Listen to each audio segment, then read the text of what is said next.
Hello everyone, welcome back to my channel. और आज मैं बहुत सारे आपके जो डाउट्स हैं उनको लेकर एक वीडियो बनाने वाली हूँ और होप कि ये वीडियो आपके सारे डाउट्स क्लियर कर दे और कोई डाउट ना रहे। और प्लीज़ फिर भी कोई डाउट रहता है तो आप लोग मुझे कमेंट कर सकते हैं, बट मेरी कोशिश रहेगी कि इसके अंदर मैं आपके सारे डाउट्स क्लियर कर दूं।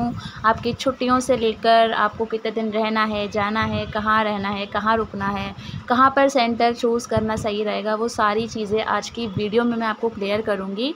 और प्लीज़ वीडियो को पूरा देखना, स्किप करने के चक्कर में रहोगे तो कुछ ना कुछ छूट जाएगा और फिर आप लोग कमेंट करोगे। और अगर मैंने वो चीज़ वीडियो में बताई हुई होगी तो मैं कमेंट का रिप्लाई नहीं करूँगी। तो प्लीज़ कोई ऐसा क्वेश्चन मत पूछना जो मैंने वीडियो में बताया हुआ हो। तो वीडियो हम लोग स्टार्ट करते हैं। तो सबसे पहले मैं बता दूं कि जो ये यूनिवर्सिटी है, मेरी खुद की बीएड यहाँ से है। तो इतनी बढ़िया यूनिवर्सिटी है ना, सब कुछ आपके अकॉर्डिंग करती है। मतलब मैं बहुत ज़्यादा इतना तारीफ़ करने वाली बात होती है ना, इवन मैं और किसी को भी रिकमेंड करती हूँ तो इसी यूनिवर्सिटी का बताती हूँ कि अगर आपको बीएड करनी है ओडीएल से तो आप इस यूनिवर्सिटी से कर सकते हो। काफ़ी सारे फ़ायदे हैं मतलब इस यूनिवर्सिटी के, मुझे तो पर्सनली यही लगा। और इवन मेरे जो नोन में है जिन्होंने की है तो वो भी बताते हैं कि काफ़ी अच्छी यूनिवर्सिटी है। तो सबसे पहले बता दूँ कि यहाँ पर आपके 4 सेमेस्टर होते हैं, ठीक है। ओके, तो 4 सेमेस्टर होते हैं और प्लीज़ वीडियो को ध्यान से देखना। फ़ीस वगैरह फ़ीस स्ट्रक्चर आपने देख ही लिया होगा। तो अब हम बात करते हैं, सबसे पहले हम लोग बात करते हैं, देखो फर्स्ट सेमेस्टर 4 सेमेस्टर आपके। तो जो पहले 2 सेमेस्टर है उसके लिए आपकी एक वर्कशॉप होती है, ठीक है।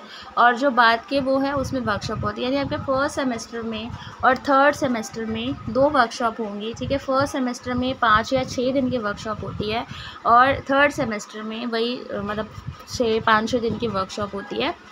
ये वर्कशॉप आपको अटेंड करनी कंपलसरी होती है और मोस्टली ये ऑनलाइन हो जाती है, बट अगर ऑफ़लाइन होती है तो आप इसको स्किप नहीं कर सकते विदाउट एनी सॉलिड रीज़न।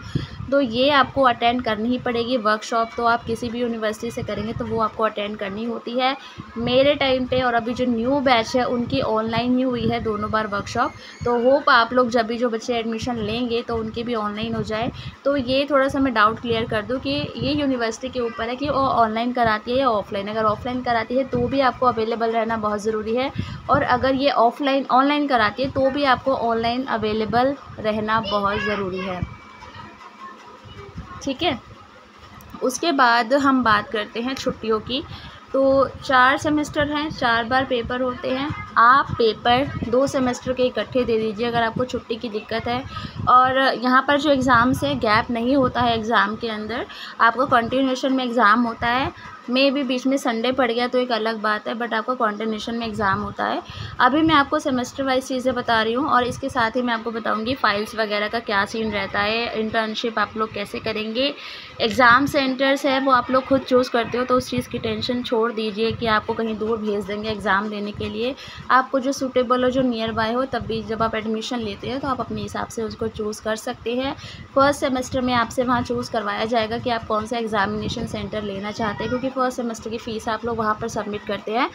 जब आप सेकंड सेमेस्टर में एडमिशन लेंगे तब आप खुद चूज़ कर सकते हैं, तो वहाँ पर आपको चूज़ करवाया जाएगा। ममता मैम आपको बात करेंगे फर्स्ट सेमेस्टर की। तो फर्स्ट सेमेस्टर में आपके 5 सब्जेक्ट होते हैं, 1, 2, 3, 4 एंड 5। ये कंपलसरी होते हैं। इसके अंदर आपके 30-30 और 15-15 और 30 मार्क्स का असाइनमेंट इंक्लूड होता है।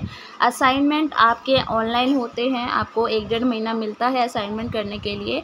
और असाइनमेंट में आपके 2 अटैम्प्ट होते हैं।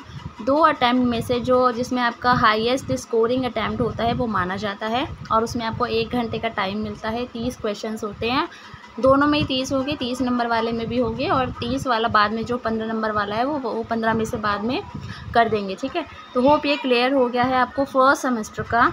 देन उसके बाद हम लोग आते हैं सेकेंड सेमेस्टर में। सेकेंड सेमेस्टर में आपको यहाँ पर सब्जेक्ट चूज़ करना होता है, वो आपसे पूछ लिया जाएगा। बाद में आपका व्हाट्सएप ग्रुप भी बनता है तो मोस्टली डाउट आपके वहाँ क्लियर हो जाएंगे। तो सेकेंड सेमेस्टर में आपका है कंपलसरी सब्जेक्ट है PE3, PE4, और इन चारों में 4 या 5 सब्जेक्ट्स हैं, यहाँ पे आपको चूज़ करने होते हैं। फॉर एग्ज़ाम्पल मेरा हिंदी और एसएसटी था, तो आप जो भी आपका बीए में सब्जेक्ट रहा है उसके बेस पे आप जो इसको चूज़ करोगे, और वो बाद में मैम भी आपको सजेस्ट कर देंगे कि आपके बीए में क्या क्या थे, तो फिर वो मैम अपने हिसाब से भी देती है जिसको कोई डाउट है। तो इसके लिए अलग से जो वर्कशॉप होती है या अलग से ज़ूम पे मीटिंग ले ली जाती है, तो उसमें आपको क्लियर कर दिया जाता है। और उसके बाद ये कंपलसरी है CPS 11 एंड EPS 1, ठीक है। तो टोटल यहाँ पर आपके 6 सब्जेक्ट हो गए हैं, 6 एग्ज़ाम होते हैं। वही यहाँ पे असाइनमेंट और ये जो है जो थ्योरी है ये सारा, ठीक है। होप ये क्लियर हो गया है। अब हम बात करते हैं थर्ड सेमेस्टर की, जहाँ पे आपकी इंटर्नशिप भी होती है। इंटर्नशिप के लिए मैं आपको बता दूं कि आप जिस स्कूल में वर्किंग है आपको वहीं पर इंटर्नशिप दिखानी है। इंटर्नशिप के लिए आपकी जो भी आपने 2 सब्जेक्ट चूज़ किए थे पेडागोजी के, फॉर एग्ज़ाम्पल मेरे पास एसएसटी और हिंदी था, तो मैंने एसएसटी के 20 लेसन प्लान और हिंदी के 20 लेसन प्लान डिलीवर किए थे जिस स्कूल में मैं वर्किंग थी।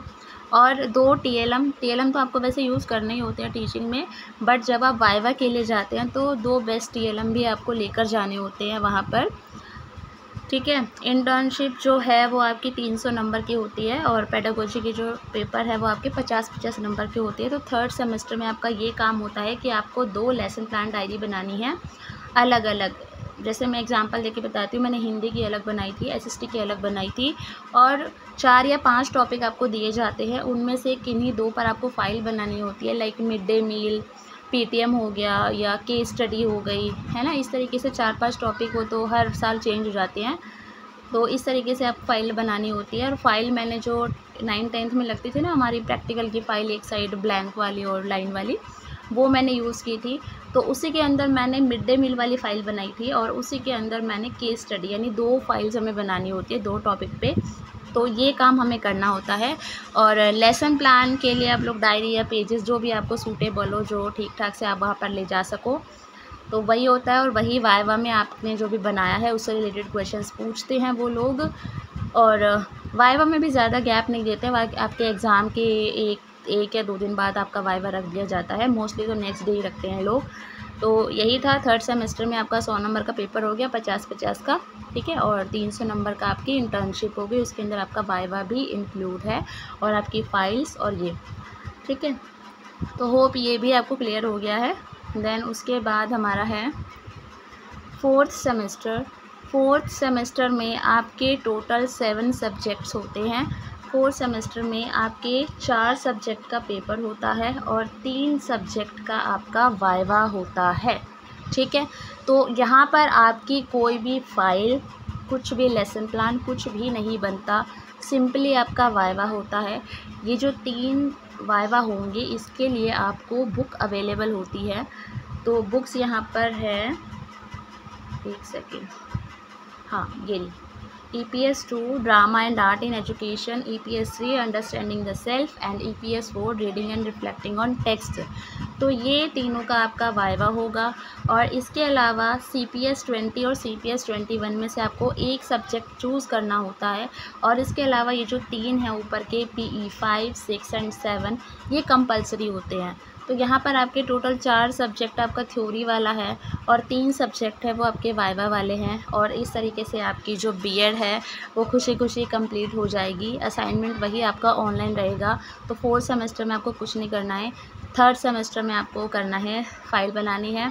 और बस यही सब था। फ़ाइल कैसे बनेगी, वाइवा में क्या क्या पूछा जाता है, तो ये सारा मैंने वीडियो बनाई हुई है। आप लोग UOU BEd ODL की प्लेलिस्ट चेक करेंगे तो वहाँ पे मैंने सारा मेंशन किया हुआ है।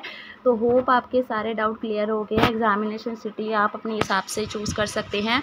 और यहाँ पर मैं एक पर्सनली सजेशन देना चाहूँगी कि आप चाहे कहीं भी रहते हो, चाहे उत्तराखंड के हो, चाहे आउट ऑफ उत्तराखंड के हो, एडमिशन लेने जा रहे हैं, तो 3rd सेमेस्टर में एंड 4th सेमेस्टर में कोशिश करना कि आप अपना एग्ज़ामिनेशन सेंटर या तो देहरादून लो या फिर हल्द्वानी लो, क्योंकि जो वाइवा होता है आपका 2 ही जगह होता है, या तो वो हल्द्वानी में होता है या वो देहरादून में होता है। तो बेहतर है, अब मान लो आपने कहीं और पौड़ी गढ़वाल कहीं सेंटर ले लिया और आप फिर अगले दिन ही मान लो वाइवा है या नेक्स्ट डे वाइवा है, next to next day viva है, तो आपको आने में दिक्कत होगी। तो इससे अच्छा आप उसके आसपास ही ले लो। ठीक है। जो फर्स्ट सेकंड सेमेस्टर है वहाँ पे ले लो, कहीं भी जहाँ मर्जी लेना है, बट थर्ड और फोर्थ सेमेस्टर में मेरा पर्सनली सजेशन है कि आप लोग यहाँ नियर बाय देहरादून या हल्द्वानी ही एग्ज़ामिनेशन सिटी जो अपनी चूज़ करो, ताकि एग्ज़ाम दो और यहीं पर वाइवा दो, ख़त्म। तो बस यही था। तो वीडियो अच्छी लगी हो तो प्लीज़ लाइक कर देना। होप आपके सारे डाउट्स क्लियर हो गए हैं, और अब भी कुछ बचा है तो आप लोग मुझसे कमेंट सेक्शन में पूछ सकते हैं। मैं ज़रूर कोशिश करूँगी कि आपको बता सकूँ, बट मुझे पता है कि सारे डाउट क्लियर हो ही गए होंगे, बट फिर भी कुछ रह जाता है, मे बी किसी और तरीके का डाउट हो तो आप लोग पूछ सकते हैं। Thank you.